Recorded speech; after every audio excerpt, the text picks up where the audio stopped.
CNN에서 10년째 일하는 미국 기자가 한국에 와서 충격에 빠졌습니다.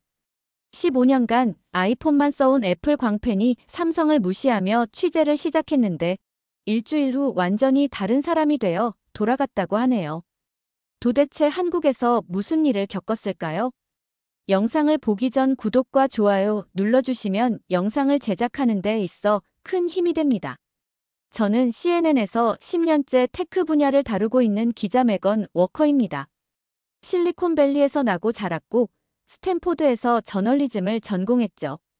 아이폰 1세대가 나왔을 때부터 지금까지 쭉 사용해온 진짜 애플 마니아라고 할 수 있어요.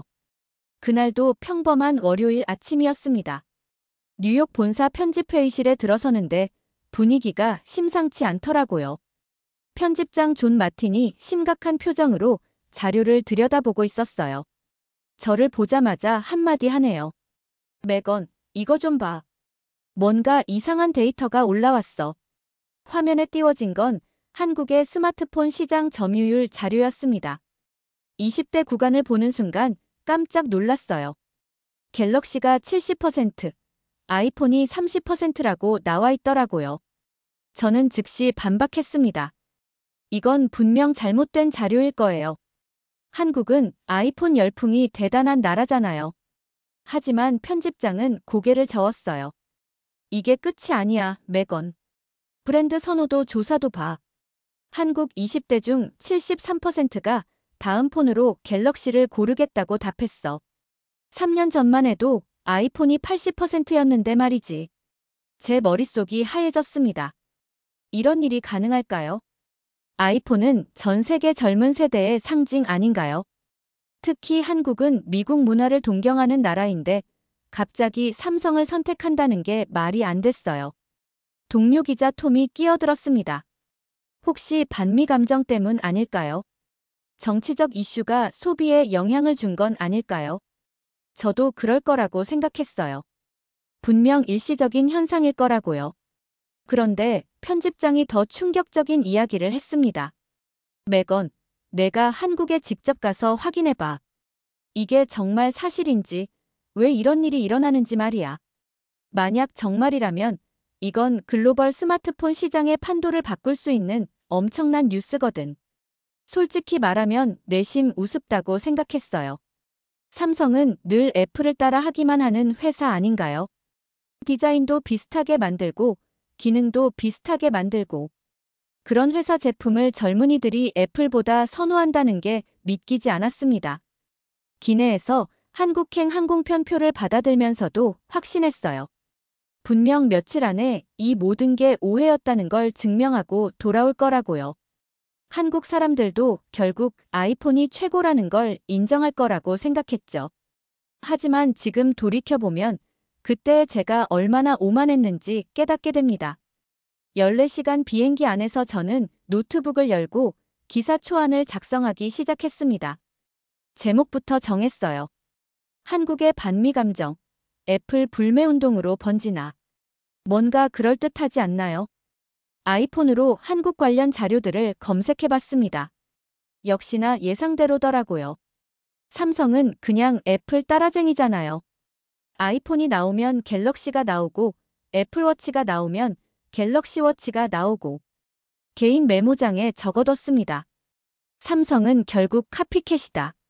그런데 옆자리에 앉은 분이 제 화면을 흘끗 보시더니 말을 거시네요.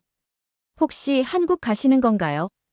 40대 중반쯤 되어 보이는 한국계 미국인이었어요. 자기소개를 하시는데 실리콘밸리에서 스타트업을 운영하는 김 데니얼이라고 하더라고요. 저는 솔직하게 말했습니다. 한국 젊은이들이 아이폰 대신 갤럭시를 선택한다는 이상한 뉴스 때문에 취재 가는 중이라고요. 김 데니얼이 웃으면서 답했어요. 이상한 게 아니에요. 요즘 한국 가면 정말 놀랄 거예요. 무슨 소리냐고 물어봤더니 김 데니얼이 자기 폰을 꺼내 보이더라고요. 갤럭시 폴드였어요. 저는 좀 당황했죠. 실리콘밸리 사업가가 왜 갤럭시를 쓰냐고 물어봤습니다. 김 데니얼이 폰을 펼쳐 보이면서 설명했어요. 이걸 한번 써보면 일반 폰으로는 못 돌아가요. 회의할 때 화면 2개로 문서 보면서 메모하고 프레젠테이션도 훨씬 편하거든요. 처음엔 저도 의심했는데 말이에요. 솔직히 그때까지도 믿지 않았어요. 그냥 개인 취향 아닌가 했죠. 하지만 김 데니얼이 한 말이 계속 머릿속에 맴돌더라고요. 한국 가면 생각이 바뀔 거라고 했거든요. 기내식 먹으면서도 계속 생각했습니다. 설마 정말 삼성이 애플보다 나을까? 불가능하다고 생각했어요. 애플은 혁신의 대명사잖아요. 스티브 잡스가 만든 회사고 전 세계가 인정하는 프리미엄 브랜드인데 인천공항에 도착해서도 마음은 변하지 않았습니다. 어차피 며칠 있다가 진실이 밝혀질 거라고 확신했어요. 한국 사람들도 결국 아이폰의 우수성을 인정할 수밖에 없을 거라고 생각했죠. 공항 입국장에서 택시를 타고 서울로 향하면서 창밖을 보니 거리 곳곳에 삼성 광고가 보이더라고요. 그때는 그냥 자국 기업 밀어주기 정도로만 생각했어요.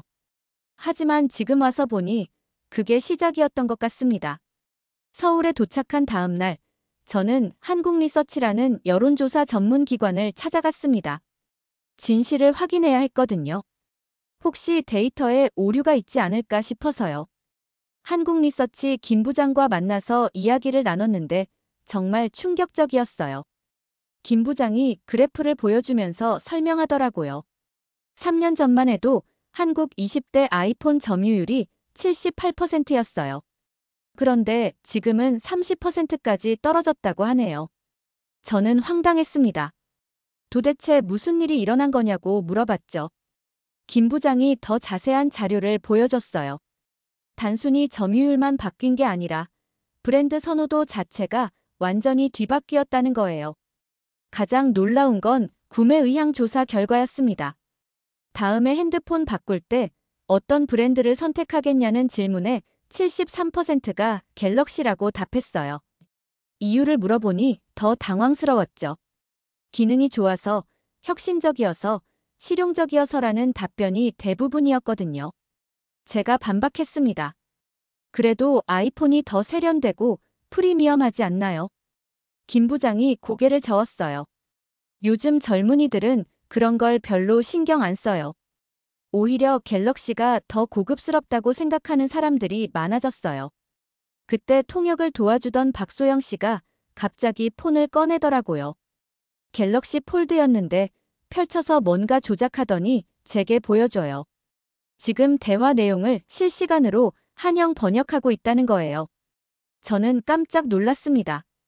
이런 기능이 있는 줄 몰랐거든요. 박소영 씨가 웃으면서 말하네요. 언니, 아이폰에는 이런 기능 없죠. 갤럭시에는 이런 게 기본으로 들어있어요. 한국 리서치를 나오면서 머릿속이 복잡해졌어요. 혹시 제가 뭔가 놓치고 있는 건 아닐까 하는 생각이 들기 시작했거든요. 하지만 여전히 확신했습니다. 분명 일시적인 현상일 거라고요. 호텔로 돌아가는 길에 지하철을 탔는데 주변 사람들 폰을 유심히 봤어요. 정말 갤럭시를 쓰는 사람이 많더라고요. 특히 20대로 보이는 젊은이들은 거의 다 갤럭시였어요. 그날 밤 호텔에서 보고서를 작성하면서 생각했습니다. 뭔가 이상하다. 숫자는 분명한데 이유를 모르겠다. 내일부터 본격적으로 현장을 돌아봐야겠다고 마음먹었죠. 진짜 이유가 뭔지 알아내기 위해서요. 다음 날 저는 홍대에 있는 삼성 체험존을 찾아갔습니다. 젊은이들이 실제로 어떻게 갤럭시를 사용하는지 직접 보고 싶었거든요. 체험존에 들어서니 정말 많은 20대들이 있더라고요. 한쪽에서는 갤럭시 폴드로 틱톡을 찍고 있는 여학생들을 봤어요. 폰을 반쯤 접어서 삼각대처럼 세워놓고 촬영하더라고요. 신기해서 다가가서 물어봤습니다. 이렇게 찍으면 뭐가 좋은가요? 한 여학생이 대답했어요. 언니, 이렇게 하면 각도 조절이 자유자재예요. 아이폰으로는 이런 촬영 불가능하죠. 게다가 화면 크니까 편집도 훨씬 편해요. 저는 좀 당황했죠. 생각해보니 맞는 말이었거든요. 다른 쪽에서는 남학생들이 갤럭시로 릴스를 찍고 있었어요. 화면을 접었다 펼쳤다 하면서 신기한 영상을 만들더라고요. 저도 따라해보려고 아이폰을 꺼냈는데 한 남학생이 물어보네요. 언니 폰 왜 이렇게 작아요? 그 순간 정말 당황스러웠어요. 제 아이폰이 작다고 느껴진 건 처음이었거든요. 언제나 아이폰이 가장 세련되고 완벽하다고 생각했는데 갑자기 초라해 보이더라고요. 체험존 직원에게 물어봤습니다. 요즘 젊은이들이 정말 갤럭시를 더 선호하나요? 직원이 고개를 끄덕였어요. 특히 폴더블 시리즈는 대기 명단이 길어요. 한번 써본 사람들은 다시 일반 폰으로 못 돌아간다고 해요. 정말 그런지 확인해 보려고 체험해 봤습니다. 갤럭시 폴드를 펼쳐보니 화면이 정말 크더라고요. 인스타그램을 켜니까 사진들이 훨씬 선명하게 보였어요. 유튜브도 마치 태블릿으로 보는 것 같았죠. 옆에서 20대 커플이 같이 폴드를 보면서 쇼핑몰을 구경하고 있었어요. 한 화면에서 옷을 보면서 다른 화면에서는 가격을 비교하더라고요. 남자친구가 여자친구에게 말했어요. 자기야, 이런 건 아이폰으로는 안 되잖아. 저는 점점 혼란스러워졌습니다. 이런 기능들이 정말 필요한 걸까? 젊은이들은 왜 이런 걸 중요하게 생각하는 걸까? 제가 뭔가 놓치고 있는 건 아닐까 하는 생각이 들기 시작했어요. 체험존을 나오면서 한 가지 확실해진 게 있었습니다. 이건 단순한 유행이 아니라는 거예요. 젊은이들에게는 새로운 생활 방식이 된 것 같았거든요.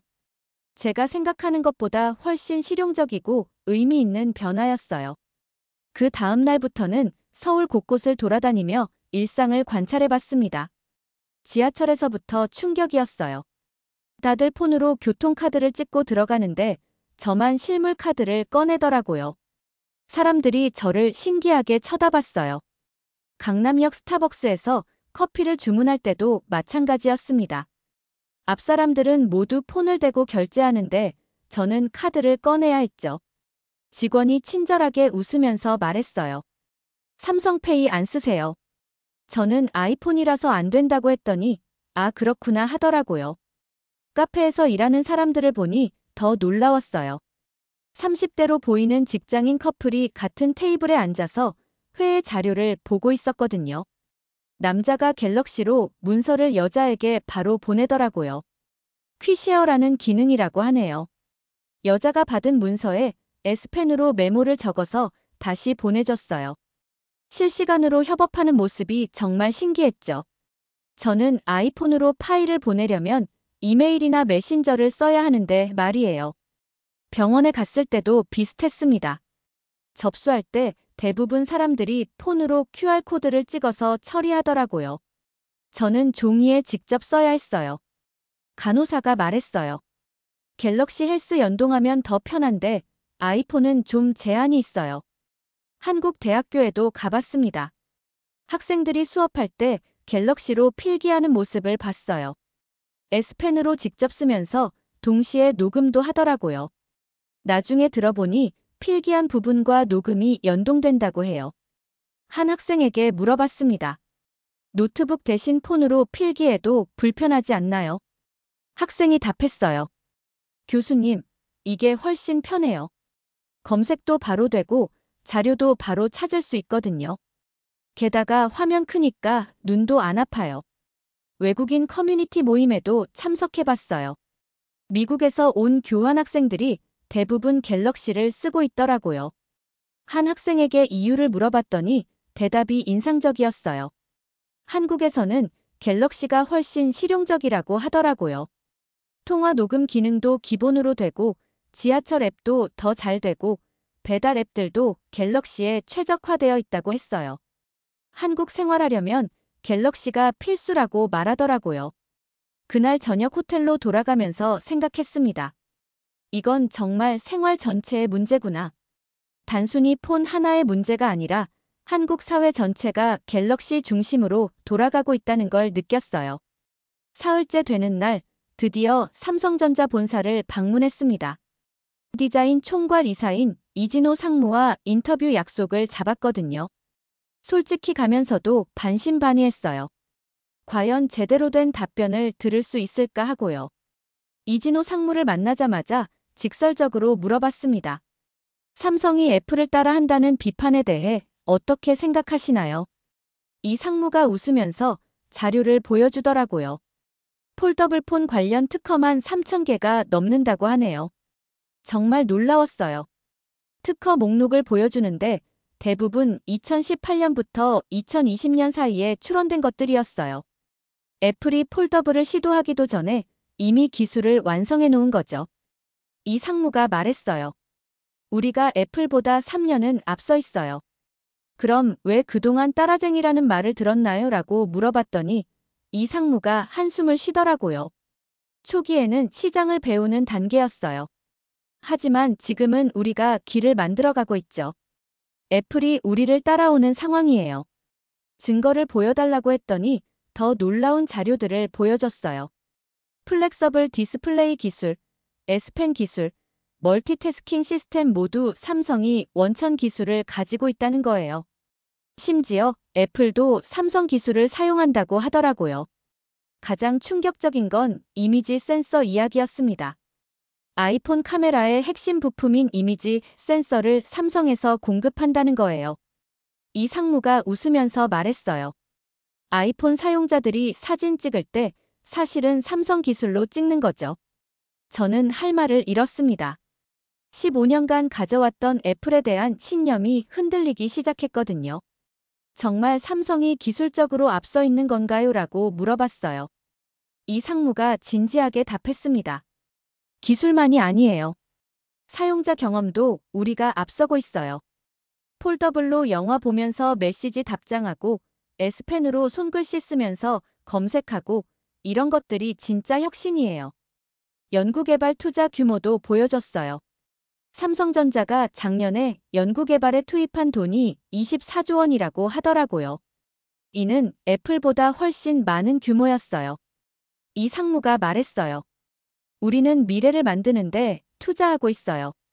인터뷰를 마치고 나오면서 정말 혼란스러웠어요. 지금까지 제가 알고 있던 것들이 모두 잘못된 정보였나 싶더라고요. 기자로서 객관적으로 봐야 하는데 개인적인 편견이 너무 컸던 게 아닐까요? 그날 밤 호텔에서 고민했습니다. 진실을 보도해야 하는 기자와 15년간 애플만 써온 개인 사이에서 갈등이 심했어요. 하지만 결론은 명확했어요. 사실을 있는 그대로 전해야 한다는 거였죠. 마침 제가 한국에 있는 동안 갤럭시 언팩 이벤트가 열렸습니다. 삼성전자가 신제품을 발표하는 행사였어요. CNN 기자 자격으로 참석할 수 있어서 직접 가봤죠. 솔직히 그냥 형식적인 행사일 거라고 생각했어요. 코엑스 컨벤션 센터에 도착하니 정말 많은 사람들이 있더라고요. 한국 기자들뿐만 아니라 전 세계에서 온 기자들과 유튜버들로 가득했어요. 애플 발표회와 비슷한 규모였죠. 발표가 시작되고 새로운 갤럭시 AI 기능들을 소개하는데 정말 놀라웠어요. 실시간 통역 기능을 시연하더라고요. 한국어로 말하면 즉시 영어로 번역되고 영어로 말하면 한국어로 번역되는 거예요. 더 놀라운 건 전화 통화 중에도 실시간 통역이 된다는 거였어요. 무대에서 실제로 시연해봤는데 정말 신기했어요. 한국 직원이 일본 직원과 전화하면서 서로 자기 언어로 대화하는 모습을 봤거든요. 저는 넋을 잃고 봤습니다. 이건 정말 혁신이네요 라고 중얼거렸어요. 옆에 앉은 일본 기자가 저를 보면서 말했어요. 삼성 기술 정말 대단하죠. 애플도 이런 건 아직 못하잖아요. S펜으로 그림 그리면서 AI가 자동으로 완성해주는 기능도 봤어요. 대충 그린 그림을 전문가 수준으로 바꿔주더라고요. 사진 편집도 음성 명령만으로 가능했어요. 배경 지우고 싶다고 말하면 자동으로 지워주고요. 발표 중간에 제 폰으로 속보가 왔어요. 애플이 아이폰 카메라 이미지 센서를 삼성에서 공급받기로 했다는 뉴스였어요. 정말 아이러니했죠. 삼성 발표회를 보면서 애플 뉴스를 봤다니요. 그 순간 깨달았어요. 이제 정말 판도가 바뀌었구나. 애플의 상징인 카메라조차 삼성 기술에 의존하는 상황이 된 거죠. 저는 충격받아서 한동안 멍하게 있었어요. 발표가 끝나고 기자 간담회가 있었는데 한국 기자가 질문했어요. 이제 삼성이 애플을 넘어섰다고 보시나요? 삼성 임원이 겸손하게 답했어요. 우리는 그냥 사용자가 원하는 걸 만들 뿐이에요. 하지만 분위기는 확실히 달랐어요. 3년 전 애플 발표회와 비교해보니 삼성이 훨씬 자신감 있어 보였거든요. 기술력도 그렇고 비전 제시도 그렇고요. 행사장을 나오면서 뉴욕 본사에서 전화가 왔어요. 편집장이었죠. 매건, 기사 톤 어떻게 잡을 거야? 정말 삼성이 애플보다 나은 거야. 저는 잠시 망설였어요. 15년간 믿어왔던 것과 지금 보고 있는 현실 사이에서요. 그리고 답했습니다. 존, 이건 정말 혁신이에요. 제가 직접 봤는데 애플이 따라잡기 힘들 정도예요. 솔직히 인정할 수밖에 없어요. 한국에서의 마지막 날, 저는 서울 시내를 한 번 더 돌아봤습니다. 이제는 다른 시각으로 보이더라고요. 지하철에서 갤럭시로 결제하는 사람들, 카페에서 S펜으로 메모하는 직장인들, 대학에서 폴더블로 공부하는 학생들 모든 게 자연스러워 보였어요. 한국의 연구개발 투자 규모를 조사해봤습니다. 정말 놀라웠어요. GDP 대비 연구개발 투자가 세계 1위더라고요. 삼성뿐만 아니라 SK, LG, 현대차 모든 기업이 미래 기술에 투자하고 있었어요. 반도체, 디스플레이, 배터리, 조선, 자동차까지 한국이 세계 최고 수준이라는 걸 알게 됐죠. 이게 단순한 우연이 아니라 체계적인 혁신의 결과라는 생각이 들었어요. 뉴욕으로 돌아가는 비행기에서 기사를 작성했습니다. 제목을 삼성이 애플을 넘어선 진짜 이유로 정했어요. 솔직히 개인적으로는 아직 아이폰을 쓰고 있지만 기자로서는 인정할 수밖에 없다고 썼죠. CNN 메인 뉴스에서 제 기사가 소개됐을 때 정말 떨렸어요. 시청자들이 어떻게 반응할지 걱정됐거든요. 방송에서 말했어요. 개인적으론 15년간 애플 사용자였지만 기자로선 현실을 인정해야 한다고요. 반응은 생각보다 좋았어요. 시청자 댓글을 보니 정직한 기자라는 평가가 많더라고요. 특히 한국 네티즌들이 감사하다는 메시지를 많이 보내줬어요. 편견 없이 사실을 보도해줘서 고맙다고 하더라고요. 동료 기자들도 놀라워했어요. 매건이 애플 비판 기사를 쓰다니. 하지만 저는 확신했어요. 이게 진실이고 앞으로의 트렌드라고요. 스마트폰 시장의 패러다임이 완전히 바뀌었다고 봤어요. 몇 달 후 시장 조사 결과가 나왔는데 정말 맞았어요. 전 세계적으로 갤럭시 점유율이 급상승했거든요. 특히 폴더블 시장에서는 독점적 지위를 차지했어요. 애플도 뒤늦게 폴더블 개발에 나섰지만 이미 격차가 벌어진 상태였죠. 지금도 가끔 한국에서 찍은 사진들을 봅니다. 그때의 충격과 감동이 아직도 생생해요. 편견이라는 게 얼마나 무서운지 깨달았거든요. 진실을 가리는 가장 큰 장벽이 바로 편견이더라고요. 최근에는 애플 본사에서도 한국 연구소를 확대한다는 뉴스가 나왔어요. 삼성의 혁신을 배우려는 움직임이죠. 정말 아이러니한 상황이에요. 예전에는 한국 기업이 실리콘밸리를 벤치마킹했는데 이제는 반대가 됐으니까요. 한국에서의 일주일은 제 인생을 바꿨어요. 기자로서뿐만 아니라 한 사람으로서도 많은 걸 배웠죠. 진짜 혁신은 편견을 버릴 때 보인다는 걸 말이에요. 그리고 한국이야말로 진정한 혁신의 나라라는 것도 알게 됐어요. 이번 사연은 여기까지입니다. 오늘 사연은 어떠셨나요? 오늘의 사연이 마음에 드셨다면 좋아요 한번 부탁드립니다. 여러분의 좋아요와 구독은 영상을 만드는데 큰 힘이 됩니다. 긴 영상 시청해주셔서 감사합니다. 오늘도 행복이 넘치는 하루 되세요.